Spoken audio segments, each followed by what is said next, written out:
All right. We thank you all once again for the opportunity to co-create this interaction with you in this way. For us, it is always a gift of sharing that also creates a bridge and a link between our respective realities and forms, through that link, a new third reality in which we can, every day, more and more, in every way, become closer and closer and closer. We wish to extend our thanks to you for this gift of sharing, to all that are participating in this. Whether you are physically present within the room does not matter, for the room shall expand to include you all, even if it stretches to include and encompass the entirety of your planet. Allow yourselves the opportunity to know that vibrationally you are here with us in all the ways that matter. We would thus then like to begin this issue of a matter of faith and reminding you that we are exploring together the idea of going beyond faith into knowingness, which is a far more powerful state, without in any way, shape, or form diminishing how faith may have served you in the past. We simply wish to point out and illuminate and illustrate the idea that when you gain clear understanding of the nature of existence, the structure of existence, how it exists, how it works, then that knowingness will supersede faith or the need for faith, wherein the concept of faith still implies, by definition, that you are not quite certain about how your reality shall manifest, about where you may be going, whereas knowingness will allow you to experience a degree of certainty, a degree of confidence that faith does not contain. Faith, as we have said, still being based on the idea of belief, so that your belief system can provide you with an opportunity to see more clearly to the point where your beliefs are no longer necessary. You can leave them behind and operate simply, in many circumstances in life, on pure knowingness, pure understanding. Now, we understand also that there are many different definitions of how you may use some of these terms, so we wish to clarify, before we begin going into deeper detail, what we actually mean by some of these terms. When we talk about the idea of knowing, we do not necessarily mean that you will know more about things, about stuff, as you say. Just because you go into knowingness doesn't mean you will suddenly know everything there is to know about a particular thing. The knowingness we are talking about is not just the idea of data or information. Although it is not impossible that from a state of knowingness you can access information and know about things. That does not automatically come without you directing your intention to attract that information to you. The knowingness we are talking about is a familiarity, an intimate familiarity with the nature of existence that allows you to be at peace within yourself about the existence of your life, about your experience of life, that allows you to settle in to a certainty that you are an aspect of all that is, that you are functioning as you need to, and that by applying this knowing point of view to everything that occurs, that manifests in your physical life experience, it will bring you a degree of peace and calm and certainty that you may not have experienced before, or may have only intermittently experienced from time to time in your life. There are many ways we will go about approaching, instilling this idea of knowingness within you. It is really not as complicated as you may think. It is really quite simple, the concept. But it must begin with a foundational acceptance of self, a foundational acceptance of your existence. Many of you, because of your experience of self-imposed limitation, and because of the nature of the limitation that has existed in your physical experience on earth, have actually created a lack of acceptance of your fundamental existence. Although we find, from our point of view, this to be an astonishing creation that we ourselves may not have believed would be possible had we not encountered you, nevertheless, we accept that all that is will experience itself in all the ways that it can, and such profound self-imposed limitation is obviously one of the things all that is needs to be all that it can be. But in that, there is the experience of emerging from that forgetfulness, of emerging from that experience of disconnection, of emerging from that lack of awareness of your fundamental existence. And as you gain more and more understanding of the nature of your own being, you will then be able to relax into that certainty and apply that confidence in every area of your life. So, we will begin by asking you to relax, to close your eyes, to take a deep breath. Go into a relaxed state. Just relax, just enjoy, just be at peace. Don't have to think about what's about to be said. Just muse on it, play with it, let it in. No deep thought for the moment is required. Take another deep breath.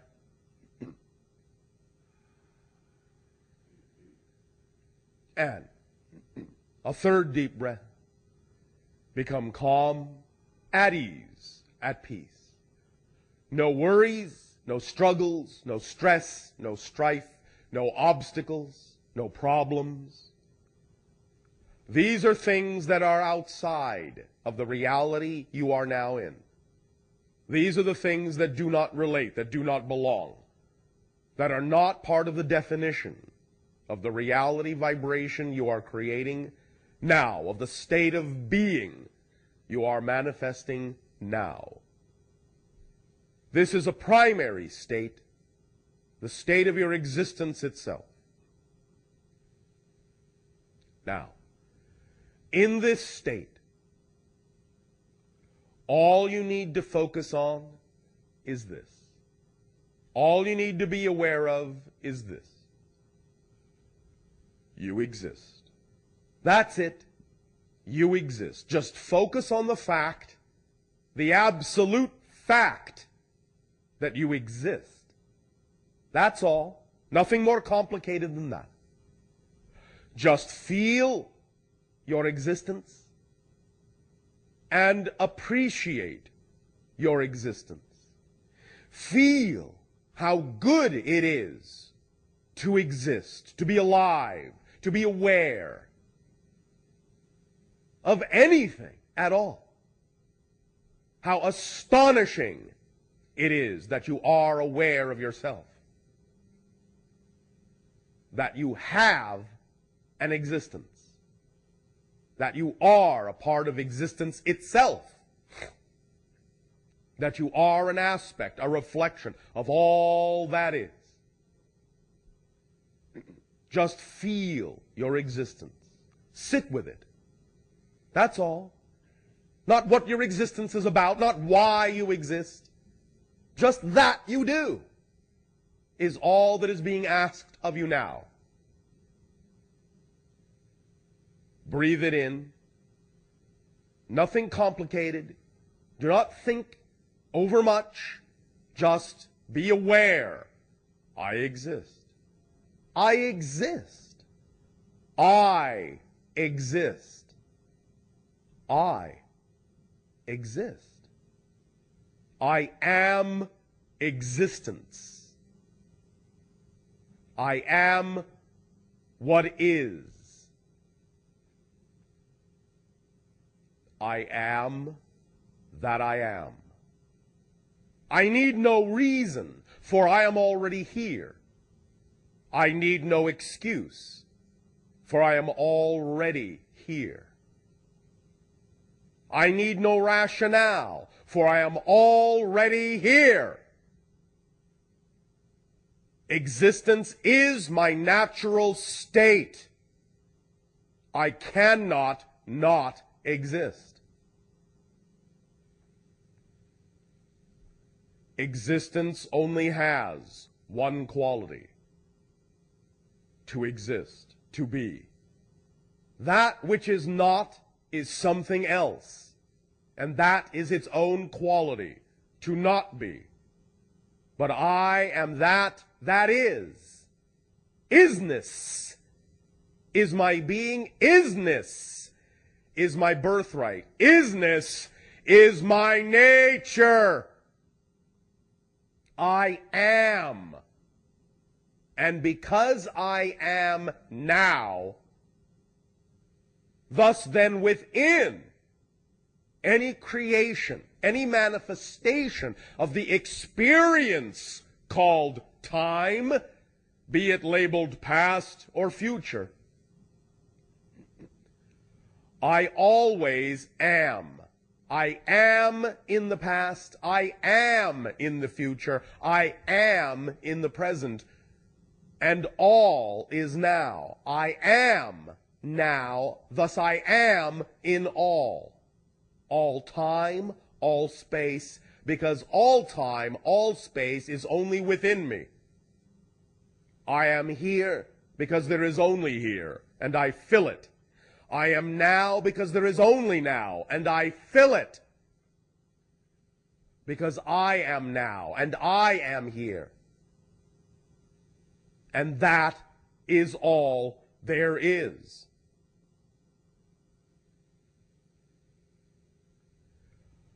Isness is my fundamental nature. I am. That is a fact. You know that is a fact. This is the certainty of knowing. All you have to do, anytime you may believe, anytime you may feel that you do not know, all you have to do is stop and remember. What I do know is that I am.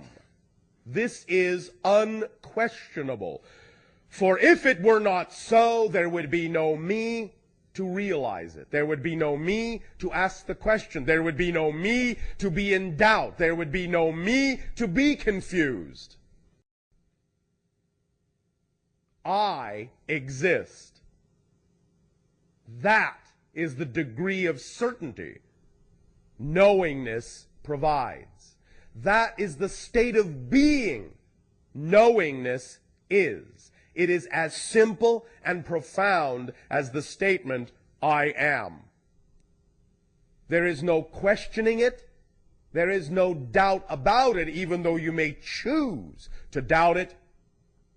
You can experience the idea of doubt, but the only way you can do that is by existing.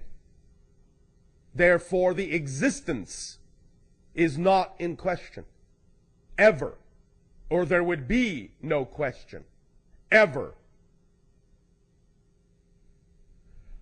allow yourself to feel the absolute, unquestionable certainty that you exist.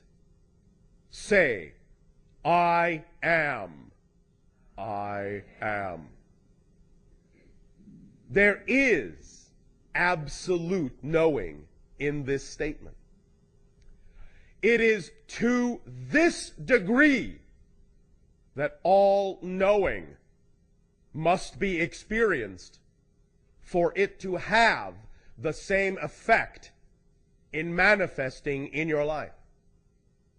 So all the things you say you know, all the things you think you know, all the things you would like to know are so, must have the same quality, the same state of being of knowingness as what you are experiencing right now, with the understanding, the simple awareness and recognition that you exist. It all comes down to that. I am. That degree of unquestionability is what is required to be in the state of knowingness. But it's easy to create that by simply always going to the first principle. I exist. I am. There is no question. I am. In that moment, and in this moment, you are in a state of knowing. Feel that certainty. Feel how that degree of absolute certainty feels, because that is what you want to bring to bear to all situations in your life. Whether there is empirical knowledge or understanding about what's going on in your life in terms of the details is not the issue.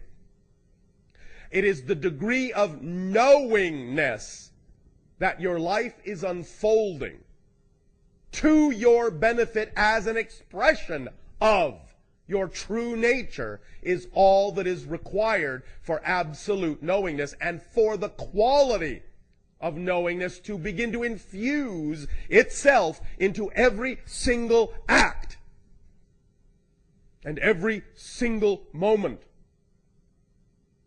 and every single thought and feeling and belief in your consciousness.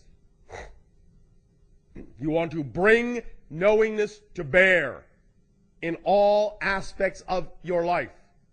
And even when, and even if, you experience the idea of fear, and you experience the idea of doubt, go back at that moment, to this moment, to a state of absolute knowingness. I am. There is no question in that state. There is no doubt in that state. There is only absolute being in that state, in this state, here, now. Rekindle that state. Realign that state within you. I am. 2 words are all that is required to bring you to that state. Because when you realize that you exist, unquestionably, that is what you want to draw from and apply to every other situation and circumstance in your life. Take a deep breath.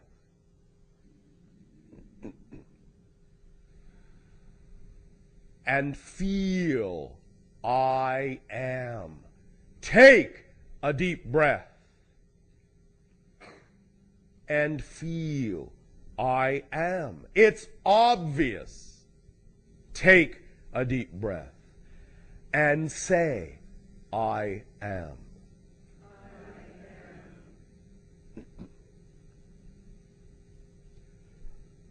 Relax.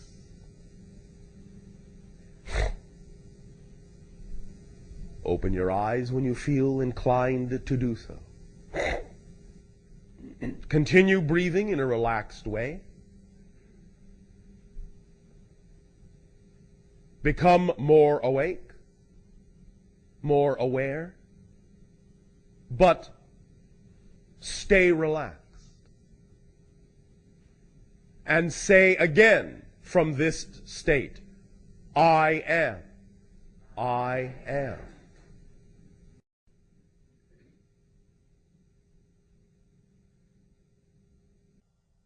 Now, that state, this state, is all knowingness is. Faith can bring you there as a springboard. But knowingness, shall we say, is the great equalizer. It will supersede every other state immediately when you allow yourself to simply remember, I am. And that you recognize in that state, there is no question about that, all other questions in that moment will dissolve. You will go back to zero, back to now, back to here. And then from there, look at whatever situation you were experiencing before. From this state, look at the situation. You will begin to see it differently. It will change your perspective.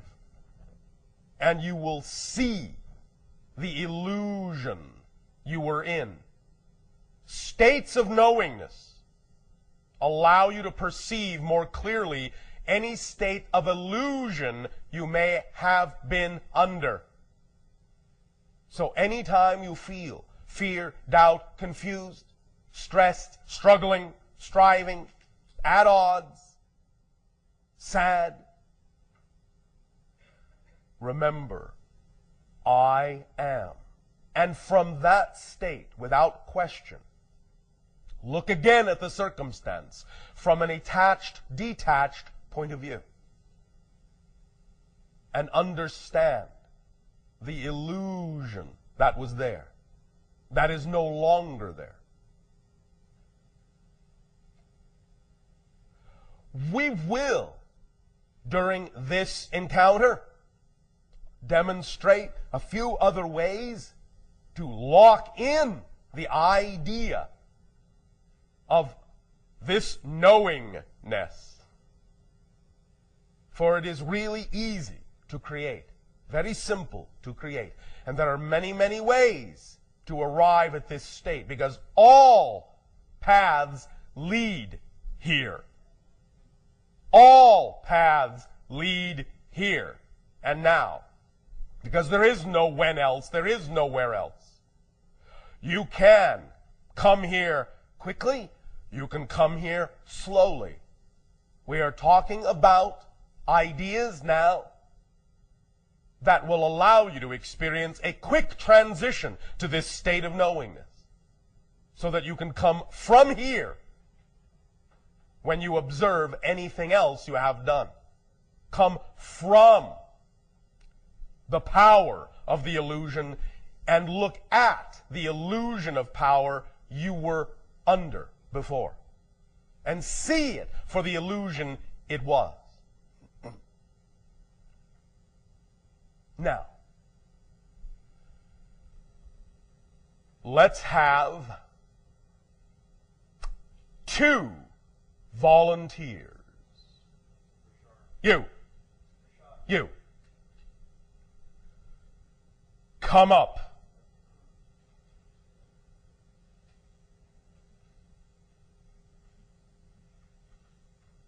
Stand one there, stand one there. On either side. Facing each other. Now, does anyone have a piece of paper? Please provide one piece of paper. Does anyone have a writing implement? All right. Someone take the piece of paper. At the top of one side of the piece of paper, make a large dot.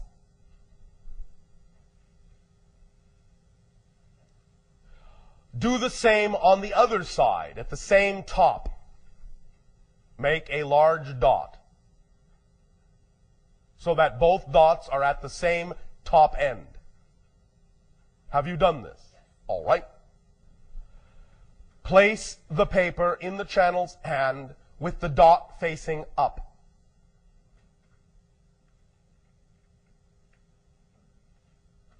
Is the dot up? Dot is now in your hand. So. With the dot up. Thank you. Is the dot up? Yes. Can the two volunteers see the dots on their respective sides of the paper? Yes. You guys want to stand up on the... You may stand differently if it helps you. Face each other, look at the paper. Do you see your respective dot that is facing you? Yes. All right. When I ask you, I will point this way first, then that. Please answer the question I will ask. You first, you second. All right? This is a single event. It is one event. But it has completely two different outcomes. Do you see the dot? Yes. Yes. When I ask you, tell me which way the dot is turning, left or right. Left. Right.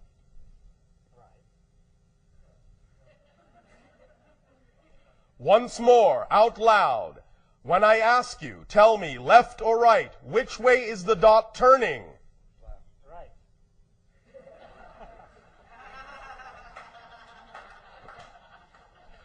But it's a single event. All I am doing is moving the paper this way. Forward. You both agree that it is forward? From your point of view. Perspective. Yes. But from your perspective, it is moving left. Yes. And from yours, it is moving right. Right. Yes. Thank you. You may sit down. Now, the understanding here is relatively obvious. You can have a single event that actually has two completely different perceptions. Both are true. Both are true, depending on your perspective. So, when, from your reality, you see things moving, we see things moving right. So if you are saying, all I see is this thing moving left, negative, let's just say, what do you need to do to see it moving right or positively? Look at it from our point of view. That's all you need to do. It's that simple. Change your perspective, you change the outcome. Either and both are true. It's just a matter of what you prefer to experience. We prefer to look at the paper from this side. That's all there is to it.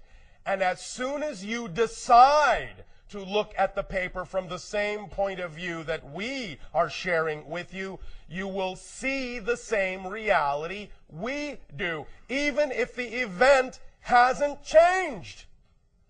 I am still moving the paper this way. But you will always only see it going to the left if you remain in that perspective. Likewise, if you change your perspective to our point of view, even when the event is the same, you can only see it moving to the right. No other perspective is possible from our point of view. No other effect is possible from our point of view. The only way you can see this dot moving to the left again is to go back to your other perspective. So anytime you see it moving left, that tells you I must be looking at it from that perspective. If I want to see it moving to the right, I have to change my perspective. Is this clear? This is now something you know. It's obvious, isn't it? So obvious you don't even question it, do you? Is that dot going to the left to Bashar? No, it's only going to look like it's going to the right to him. You don't even question it. It's obvious. That is knowingness.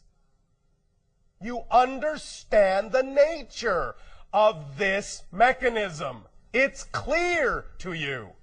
And as soon as you understand the nature of the mechanism, there is no more doubt. There is no more question. It just becomes completely and utterly obvious. Does it not? Did any doubt at all even enter your mind which way the dot was moving from my perspective? Why?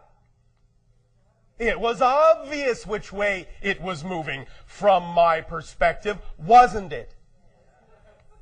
When you allow yourself to understand the laws as they exist,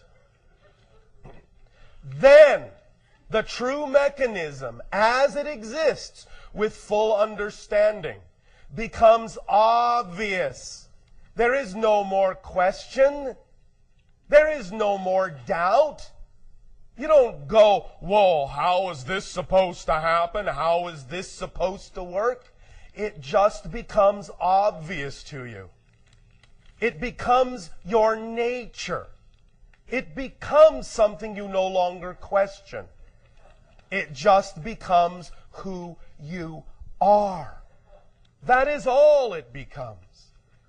And you can, from that place, you can, from that position in life.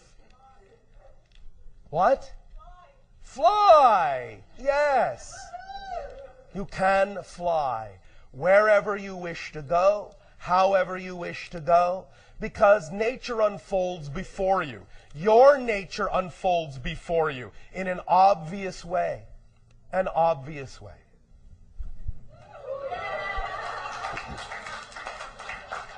Let it be that obvious, because it is. It's as obvious as the fact you exist. It's as obvious as the fact that the dot looks like it's going one way to you and another way to me, even though it's the same event, even though nothing else has changed. It's that obvious. Understanding the four laws, understanding the nature of what it means to be a part of an infinite, all that is creation. Understanding these things, understanding the nature, the structure of these things will make everything as clear to you as these demonstrations were. It becomes that obvious.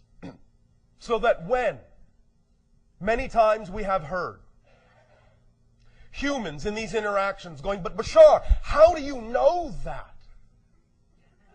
Because from our perspective, it's as obvious to us as you walking up to a red rose and saying, it's red. It's that obvious. Can't you see? It's simply red. It's that obvious from our perspective. So this whole idea of shifting into a state of knowingness and going beyond faith is eliminating the wondering and allowing yourself to move into a state of obvious recognition so that everything becomes absolutely apparent.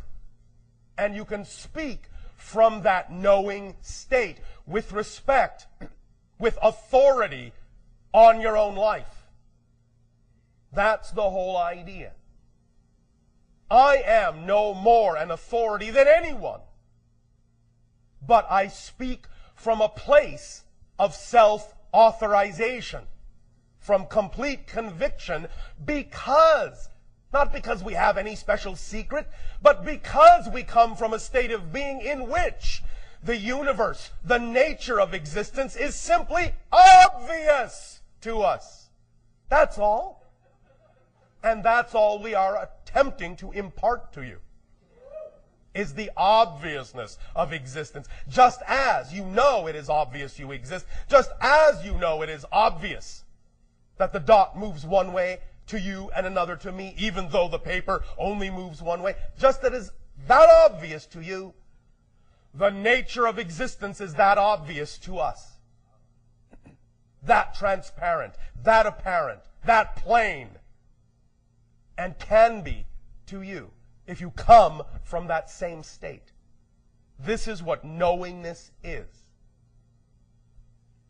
and why it moves you beyond belief, beyond faith. So,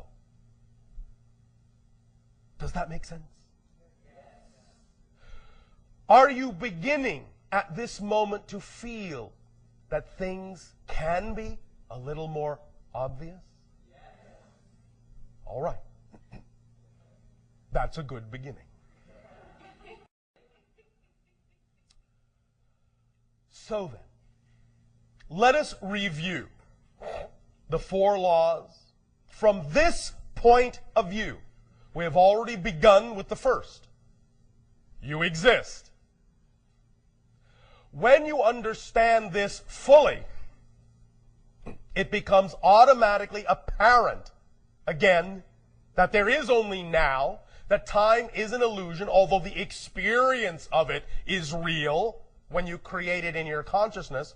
But what that means is that relative to the concept of time, if you exist now, you always have and you always will.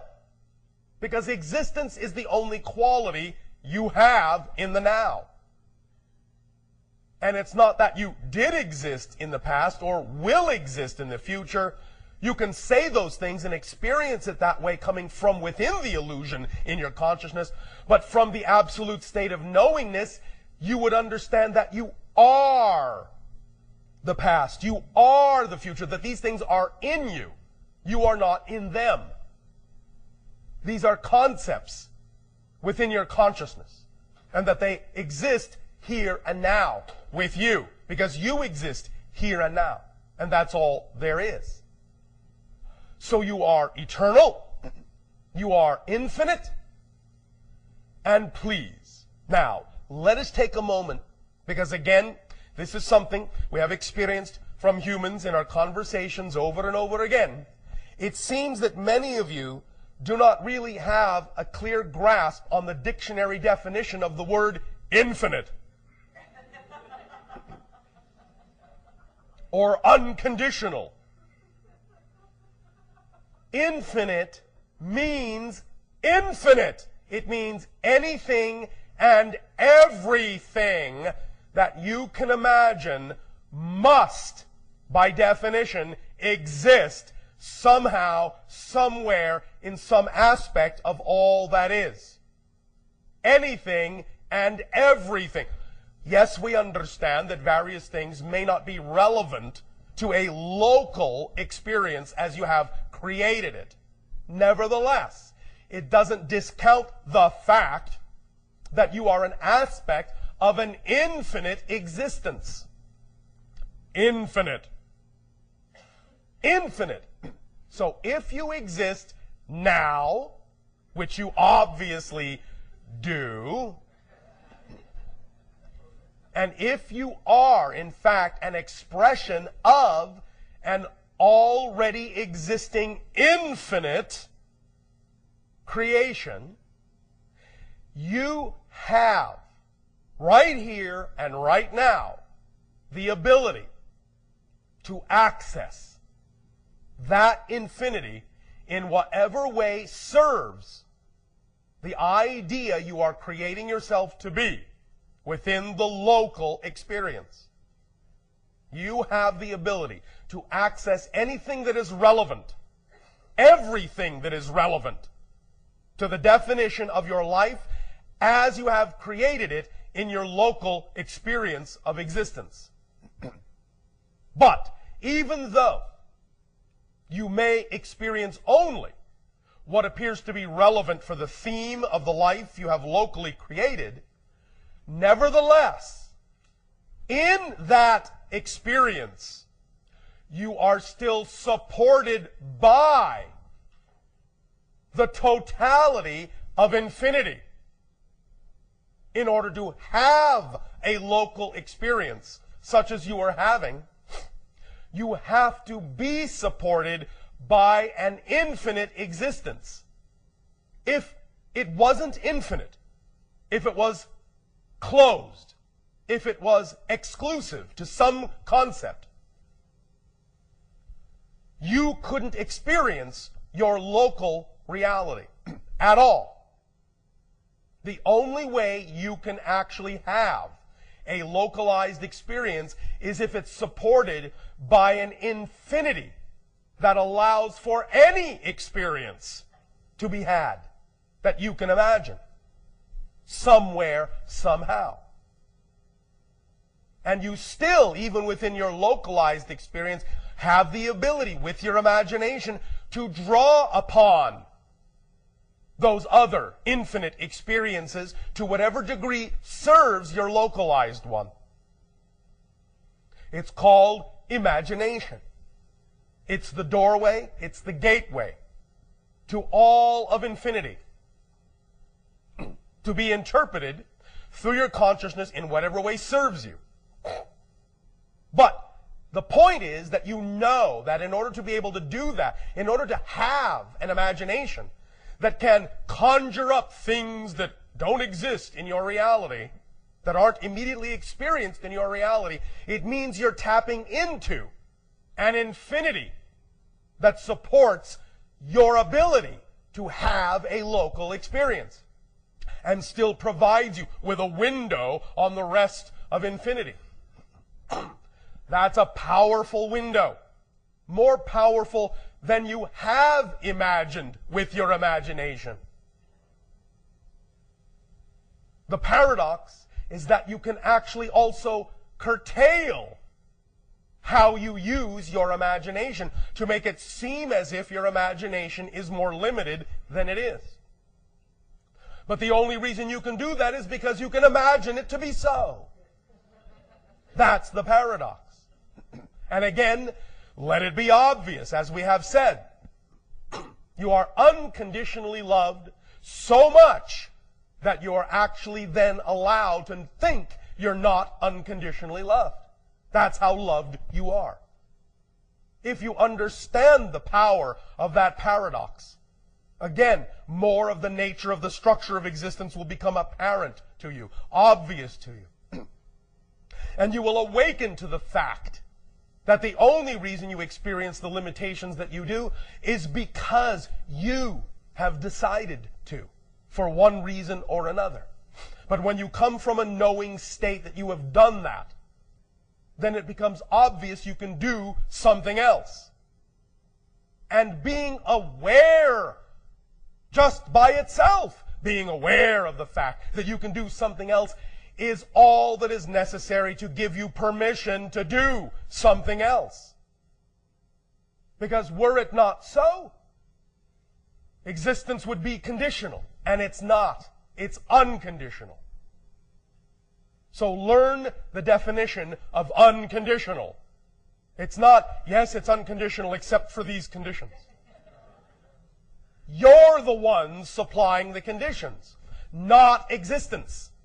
Existence is unconditional because it allows you unconditionally to supply conditions if you want.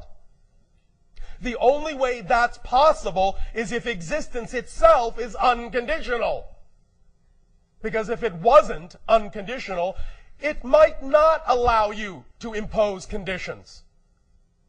The fact that you can actually impose conditions proves that existence itself is unlimited and unconditional.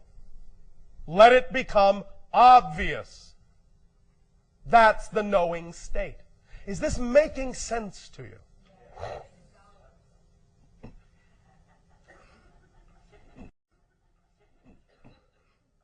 And so that is the first law in its fullness. Number two, one is all, the all are one. Again, we have touched on this. You are all that is. Each of you is all that is, expressing itself as a part of all that is. This is what you call the holographic principle in your new technological language. Every part contains the whole. Every part contains the whole. The whole can create itself to be experienced as parts, but every part contains the whole. This was illustrated, as we have talked about before, in the past by a symbol called Indra's net, which is like looking at a lattice work of perfectly round reflective pearls. Each pearl reflects every other pearl in the net. So in order to gain access to all the information of the entire net, all you actually have to do is look at any one pearl. You can see all the other pearls in it. Every single one of you is such a pearl. You reflect all the other pearls. Now, we understand that because of your focus, sometimes some of the other pearls are more difficult to see. That doesn't mean they aren't there. Your nature is holographic. They are there. And when you tune your vibration in your consciousness to that obvious fact, by understanding the nature of the structure of existence this way, you will then know it's all there, and you can access what you need, when you need it, where you need it, how you need it, perfectly, as you need it. Not a second before you need it, but not a second later than you need it. That is what is happening right now in this experience. That is what the idea of channeling is all about.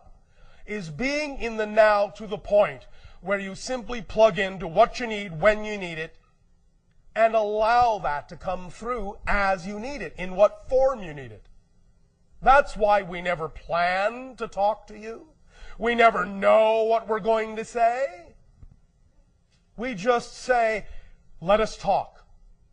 Sometimes we might throw out a hint. But we have no idea what we are going to say until we say it. But we know that when we need to say it, it will be there. And it will be exactly what needs to be said for that moment. That's all there is to it. When you understand the nature of your structure and begin to come from that knowing place, that state of being allows for that kind of expression. That state of being does not allow any other kind of expression, but the one that needs to be here now, that serves the best of all concerned, because that is our intent within our natural selves, because we are an aspect of all that is, which supports all the parts, which in turn support the whole. It's one thing. Again, we have used the puzzle analogy. A picture puzzle made up of all these thousands of pieces, each with its own unique shape. If you try to change the shape of any one of those pieces, when you attempt to put the puzzle picture together, then that piece won't fit anymore, and it won't support the whole, and the whole won't support it. But if you allow yourself to be the natural shape you were created to be, you will fit perfectly with all the other puzzle piece shapes, and in fitting perfectly, harmoniously, you will create the big picture that then, in a sense, supports all the pieces that make it up.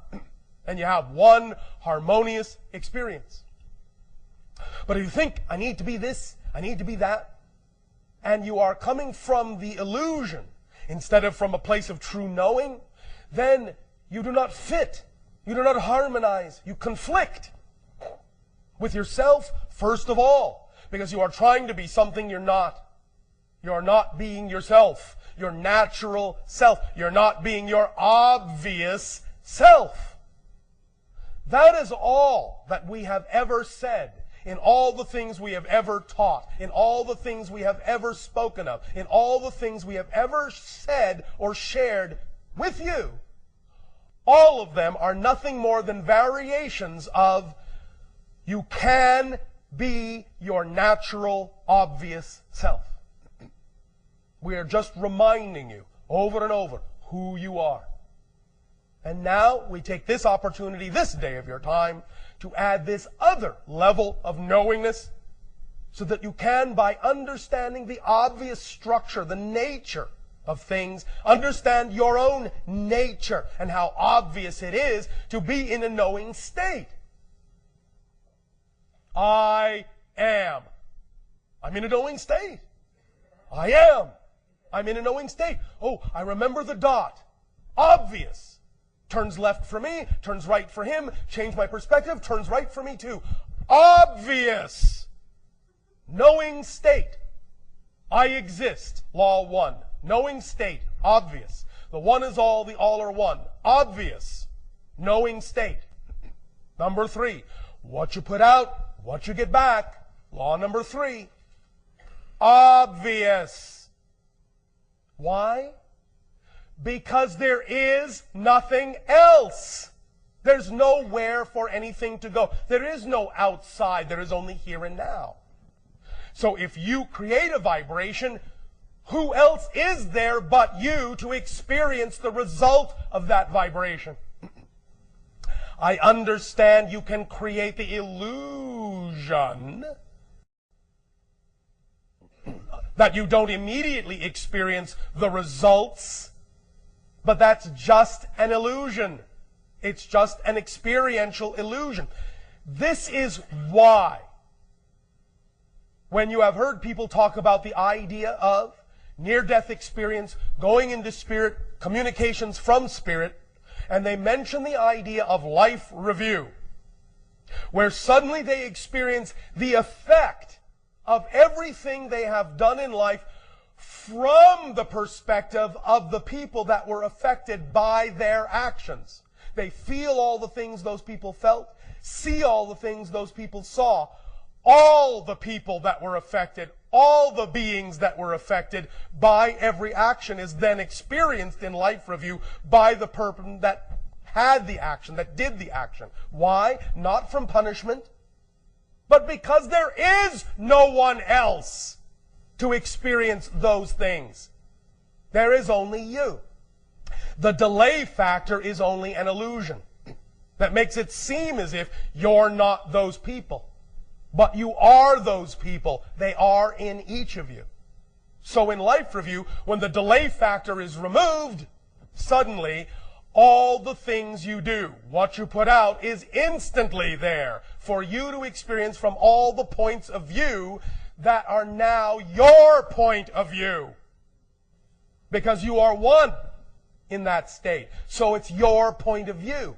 No longer is the artificial illusion of you and them being experienced in the same way. Certainly not to the same degree.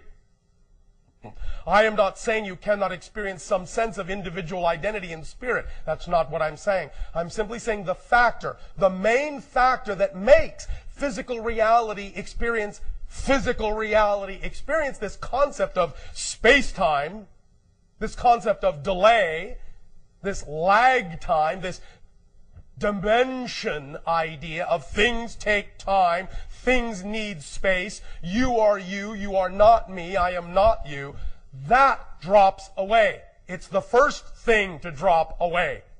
Because it's the very definition of the physical reality experience, this space-time artificial construct. As soon as that drops away, you are everyone you've interacted with. So you immediately feel all the things that are the results of your interaction with them, you.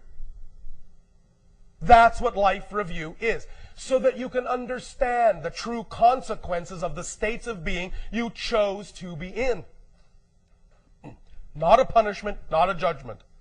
A natural, obvious result of simply removing the space-time construct from something that is essentially one being. Does that make sense? All right. So as you begin to understand the nature of this construct, you see that it explains why these things occur. So that now when you hear someone talk about the idea of life review in spirit after you die, you understand why that happens. Because of the nature of existence itself, in that you are everything. And when you remove the artificial separation experience, you suddenly become that which you interacted with. And experience it from that point of view. It's as simple and obvious as that. Law number 4. Change is the only constant. And even change changes into that which is stable and unchanging, which creates the first 3 laws which never change. So it's a complete cycle. Change. Change is obvious even to you. Everything changes. Or does it? Now, if you understand the nature of existence, you can understand what change actually is. The experience of change is not exactly what you think, from your perspective. If everything is here and now, that means you know what? Everything simultaneously coexists. Everything simultaneously coexists. And when I say everything, I not only mean every reality, I mean everything you perceive as a different moment already exists now, with the moment you're experiencing now. So how is change possible? If everything already exists, if every moment is like a frozen snapshot, without the concept of time and space, how do you experience change in your consciousness? Simple. Again, it's a matter of shifting the frequency. It's a matter of shifting the perspective. What you call movement, what you call change, is simply an issue of you shifting your perspective and having a different point of view of the same now moment. That's all it is. That's all it is. You are simply seeing the same moment from different points of view with such a degree of rapidity, as you say, that it appears to be what you call movement through space and time from your perspective. But from our perspective, it doesn't look that way unless we want it to. From our perspective, everything is already there. Everything is already here. When we look at you, when we sense you, we see all of you now. What you call your past self, your present self, your future self, all of that is presented to us in one snapshot, like a holographic matrix, spread out like a deck of cards, all at once, like various frames on a film strip. All the frames are there for us at the same time, here and now.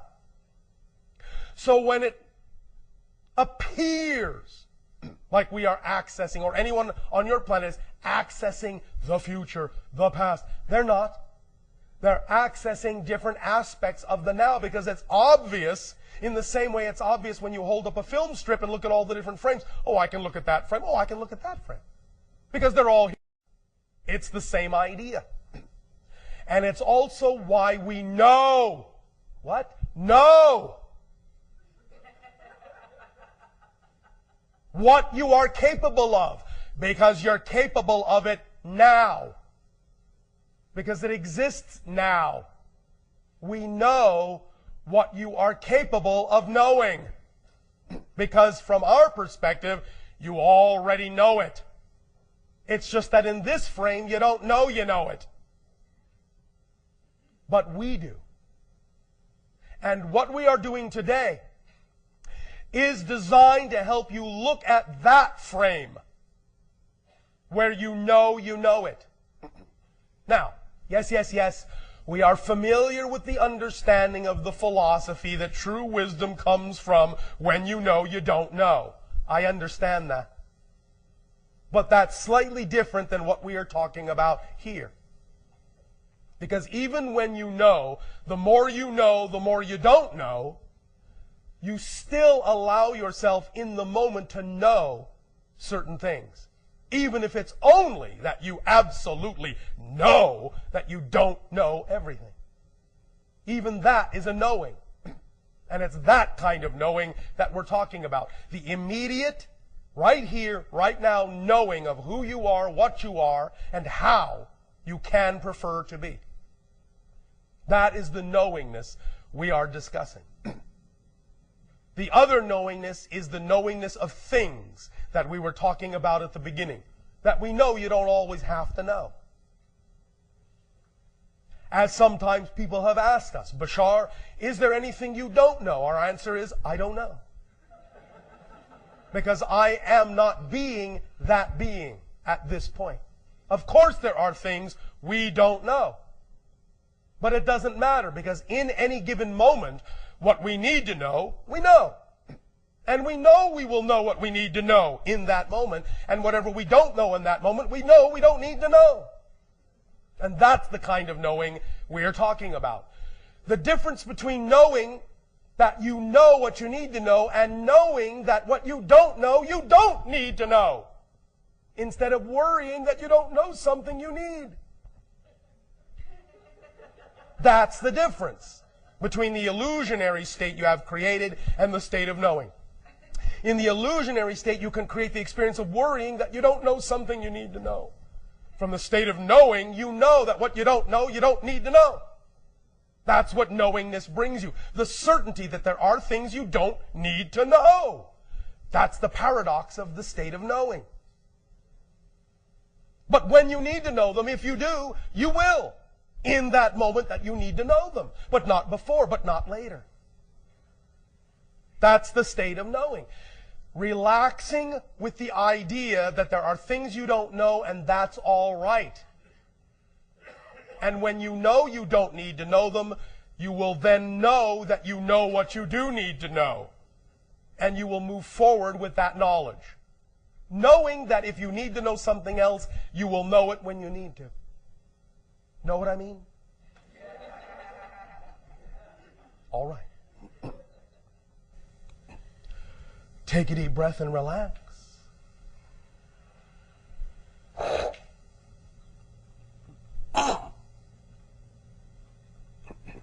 Take another deep breath and relax. That there once was a girl who was sowing some seeds that then began growing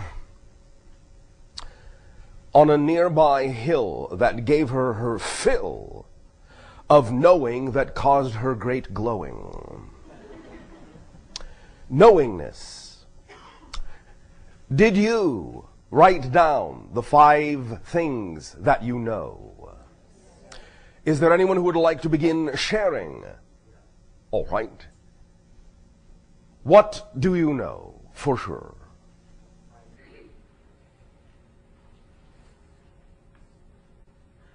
Begin. What do you know for certain? I know that there is a connection to dawn which I cannot, beyond what I can see. All right. Number 1. Number 2? Number 2, I know that telepathy and deep nonverbal communication exists within me and some of those people and birds to which I interact. All right. Number 3? I know that I am. All right. Anything else? Yes. I know that something is happening with regard to manifestations of numbers and names. All right. And I don't know. I did not ask you what you didn't know. I do know that. I do know that All right. much. What else do you know? I know that which I have doubts of become more transparent when interacting with Bashar. All right. All that said, if that is what you know, all else at this moment is supposition. The idea is to relax the supposition and stay in the state of your knowing and allow whatever needs to reveal itself to you about what you know to simply reveal itself in whatever way it chooses to do so. Because however it does so will then, as you know, be a reflection of that knowing state and will not have to be guessed at for what it is or what it represents or what it reflects to you. When you stick simply, first and foremost, with what you know and take the guesswork out of it and do not ponder what you don't know, you can then be assured, you can then also know that whatever represents itself to you, whatever manifests to you, whatever is reflected to you, will be a product of that knowing state, even if it comes in a form you did not expect or imagine would happen. To drop the expectation sufficiently where you can allow the knowing state to really show you what you need to know, and by elimination reveal what you don't need to know at that moment, will allow you greater clarity in every moment of your life. Thank you. Next person to share what you know. No. Next person to share what you know. I'll share. All right.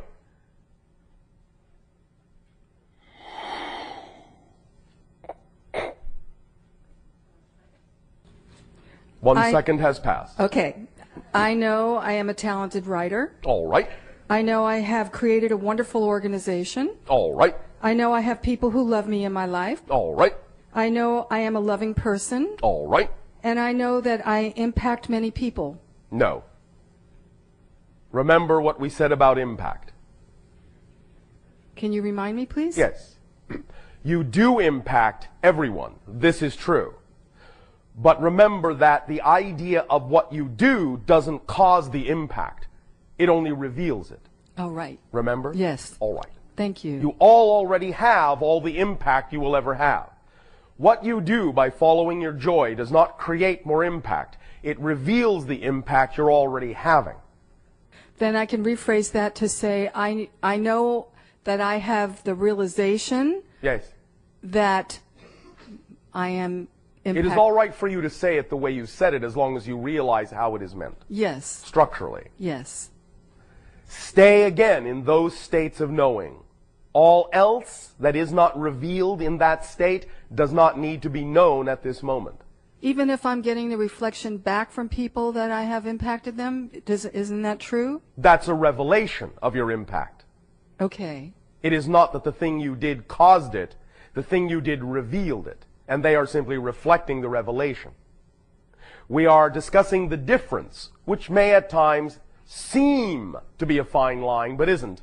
We're discussing the difference between falling into the illusion that you need to do something to impact the world and living in the realization that you already all impact the world, and that by following your joy you are simply uncovering and revealing that impact as opposed to having to do something special in order to cause the impact. So what's being reflected to you is simply the revelation of impact you already have just by the very fact of your existence. Then I'll rephrase that to say that I know that I'm following my joy.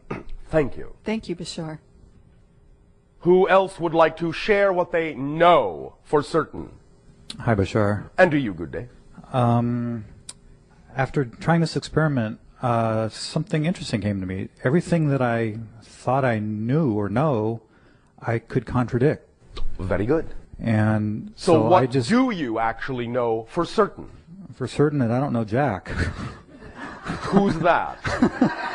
You don't know Jack either. But I did not ask you what you don't know.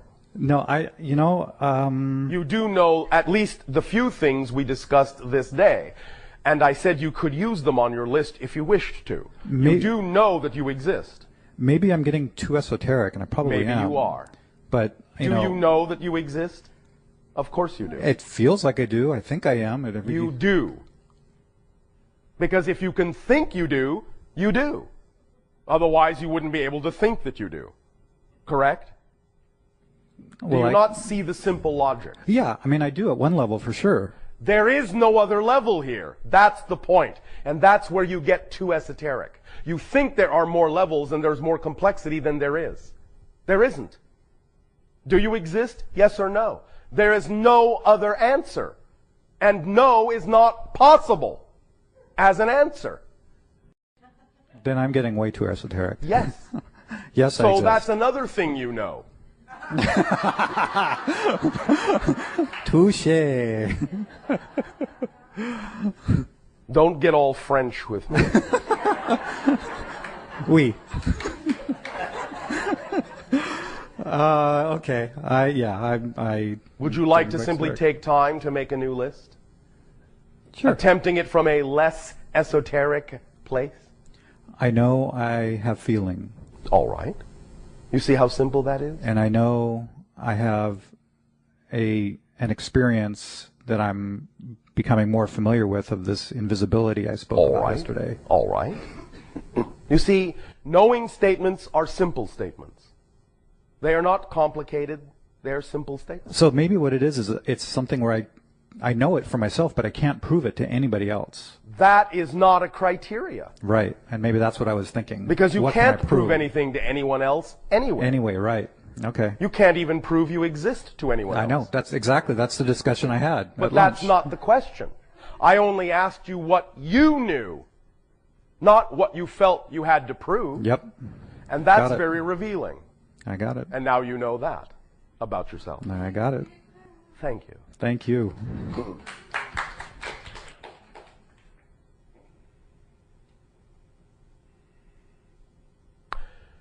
Let us for a moment shift to the idea of what you may call the regular questions. We will come back to what you know.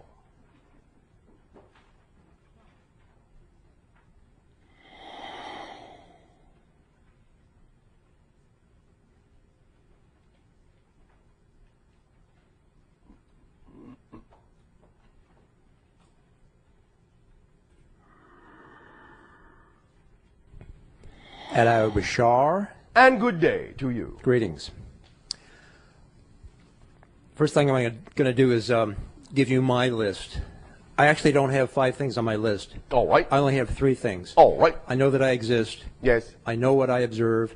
Yes. I know what I feel. Yes. Anything else is just a detail of one of those 3. That's 4 things. No, I'm just speculating that last one. It's still something you know. I know, I'm kidding. All right. Okay, now to the question that I want to ask.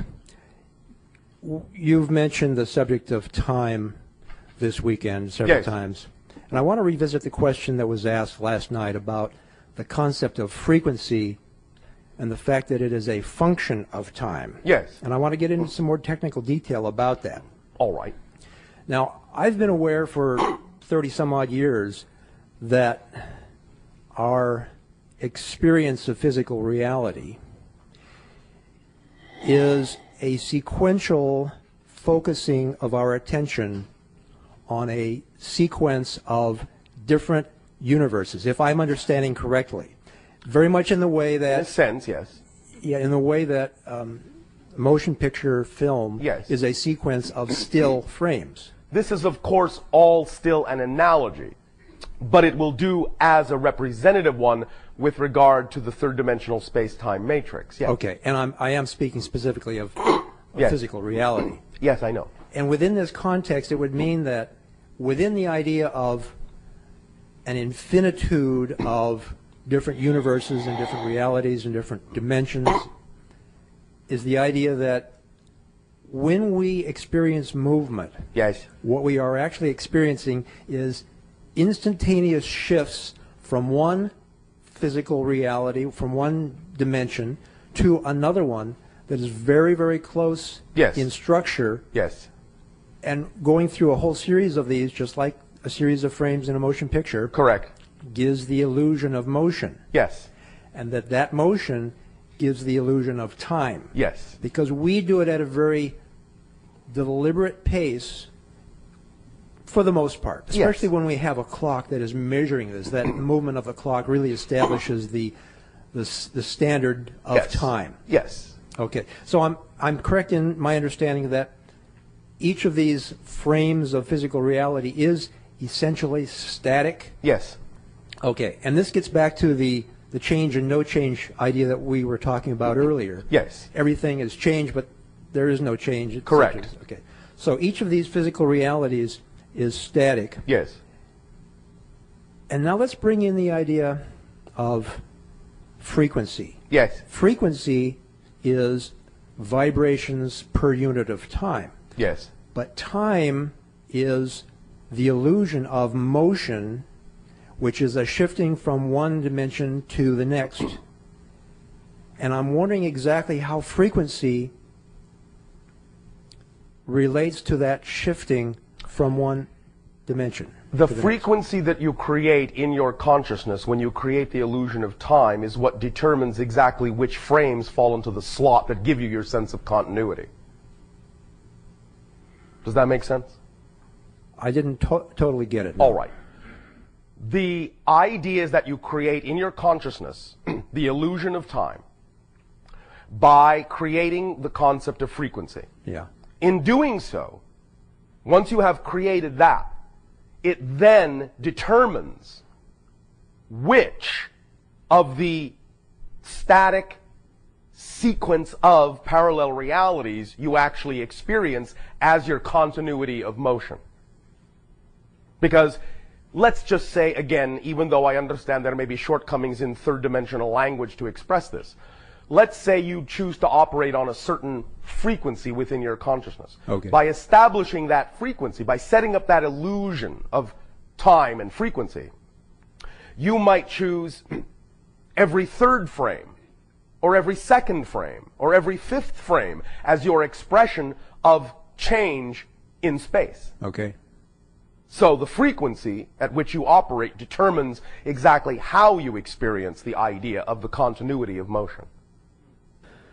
Okay. Which frames are represented in that sense. Okay. So would a higher frequency be a skipping of more frames? Yes. Okay. But really, there's not really a skipping of frames. It's just No, not really. that those frames that you're quote unquote skipping just aren't part of that motion picture of your Correct. existence. Okay. Now let's get into the idea of frequency of non-physical beings. Yes. Because I understand that they also experience or express a frequency. To some degree, yes. Okay. But if they are not experiencing or not focused in physical reality, Yes. and we've been talking about frequency of progression of attention on frames in physical reality, Yes. there are frames of non-physical reality too. okay. So They are just of a different quality. different quality. What would distinguish the quality that they experience from the quality we experience? It would be similar to the analogy, perhaps, of having double exposures in each frame. So that you can actually focus on one thing or another in any frame. It's not quite so structured, not quite so limited. Okay, let me bring into this discussion another technological analogy. Yes. Our motion picture frame is, our motion picture film is a series of frames connected together in a sequence, and you can actually cut these. Yes. But we have now nonlinear editing, Yes. an electronic thing, where you can put the frames together in any way you want. Yes. And almost set it to go random, and it'll pick frames. Yes, and this is also a quality of the frames in non-physical reality. Okay, this is what I'm thinking. What you're describing sounds to me like the nonlinear editing Yes. approach. as So you opposed could to- say physical reality is more linear based and non-physical reality is more non-linear based, even though they're both using frames. Okay, so then getting back to the concept of frequency, Yes. both physicals and non-physicals experience or express the idea of frequency. Yes. The non-physicals at the higher frequency, Yes. I'm getting the idea that means that they are, does it mean that they are experiencing the frames of reality at a higher rate? It doesn't always mean that, although they can. Okay. What it really is more like is the concept of high definition that now exists in your reality. There's more information per frame that they can access. Okay, and I'm getting that they can probably look at a lot of different frames at the same time. Yes.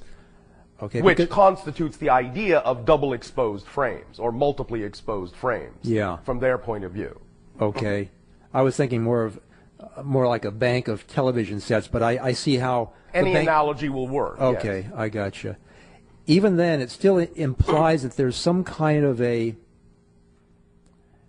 fact that there's a sequentialness to it Yes. implies that there's kind of a fundamental idea of time that doesn't necessarily, or rather, Yes, is I know not, where you're going. is not rigid for the non-physicals, but Yes. more rigid for the physicals. Yes.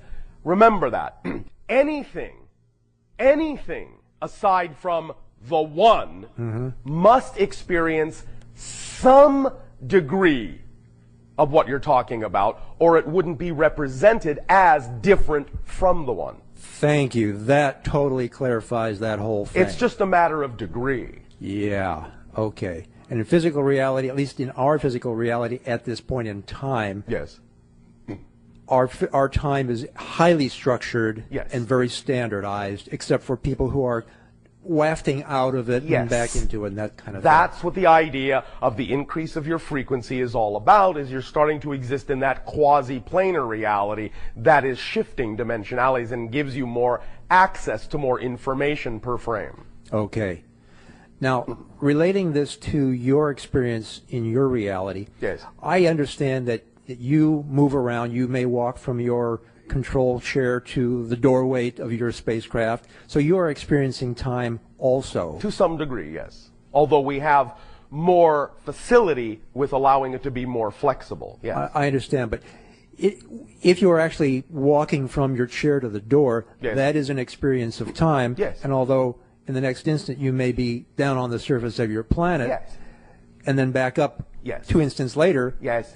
there is the sense of time in that there's actual movement and you can observe movement. Yes. People walking around on your planet. We understand it enough to be able to relate to your sense of time, yes. Okay.